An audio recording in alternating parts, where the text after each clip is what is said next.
इस्लाम अब की बार होना चाहिए और आसिफ शेख सा सालार होना चाहिए। इस्लाम एक नया खुर्शीद है ये, अंधियारे छट जाएंगे सब, हाँ इसकी तमहीद है ये।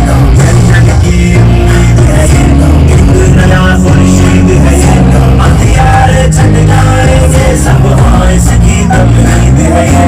नाम पर सोने के पीतल बेचने वालों से दूर, आपकी औलाद का कल बेचने वालों से दूर, धर्म का सौदा मसलसल बेचने वालों से दूर। अब तो नादानों जरा होशियार होना चाहिए, पार्टी इस्लाम अब की बार होना चाहिए और आसिफ शेख सा सालार होना चाहिए। पार्टी इस्लाम